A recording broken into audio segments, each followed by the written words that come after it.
Mrs. Davids, College Street, St. Winton, Tuesday, May the 27th. There is no better way, my dearest E., of thanking you for your affectionate concern for me during my illness than by telling you myself as soon as possible that I continue to get better. I will not boast of my handwriting. Neither that nor my face have yet recovered their proper beauty, but in other respects I gain strength very fast. I am now out of bed from 9 in the morning to 10 at night. Upon the sofa, it is true, but I eat my meals with Aunt Cassandra in a rational way, and can employ myself and walk from one room to another. Mr. Lyford says he will cure me, and if he fails, I shall draw up a memorial and lay it before the dean and chapter in a rational way, and have no doubt of the redress from that pious, learned, and distinguished body. Our lodgings are very comfortable. We have a neat little drawing room with a bow window overlooking Dr. Gabble's garden. Thanks to the kindness of your father and mother in sending me their carriage, my journey hither on Saturday was performed with very little fatigue, and had it been a fine day, I think I should have felt none, but it distressed me to see Uncle Henry and William Knight, who kindly attended us on horseback, riding in the rain almost the whole way. We expect a visit from them tomorrow, and hope they will stay the night.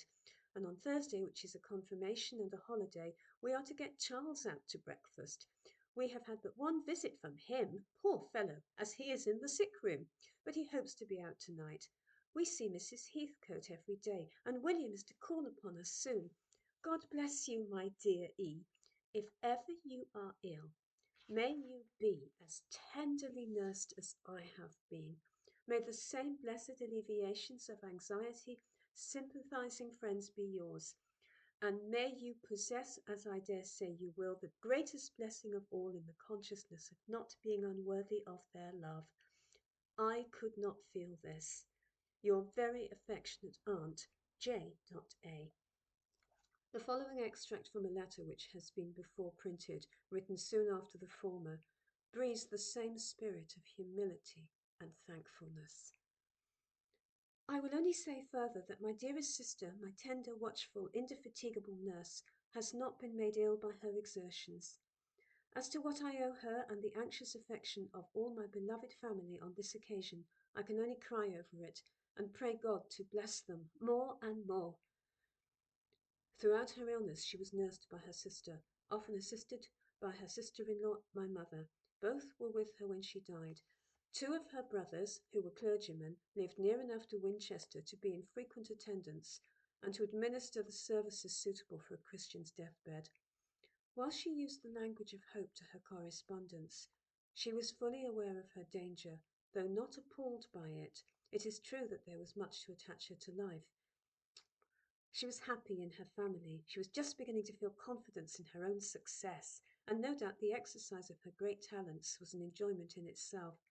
We may well believe that she would gladly have lived longer, but she was enabled without display or complaint to prepare for death.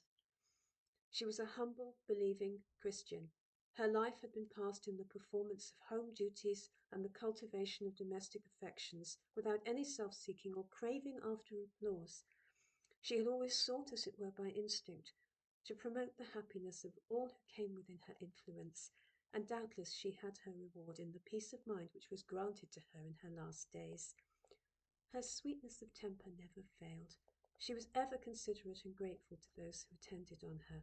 At times, when she felt rather better, her playfulness of spirit revived, and she amused them even in their sadness. Once, when she thought herself near her end, she said what she imagined might be her last words to those around her, and particularly thanked her sister-in-law for being with her, saying, "You have always been a kind sister, Mary." When the end came at last, she sank rapidly, and on being asked by her attendants whether there was anything that she wanted, her reply was, "Nothing but death." These were her last words. In quietness and peace she breathed her last on the morning of July the 18th, 1817. On the 24th of that month she was buried in Winchester Cathedral, near the centre of the north aisle, almost opposite to the beautiful chantry tomb of William of Wykeham. A large slab of black marble in the pavement marks the place. Her own family only attended the funeral. Her sister returned to her desolated home, there to devote herself 10 years to the care of her aged mother, and to live much on the memory of her lost sister, till called many years later to rejoin her. Her brothers went back sorrowing to their several homes. They were very fond and very proud of her.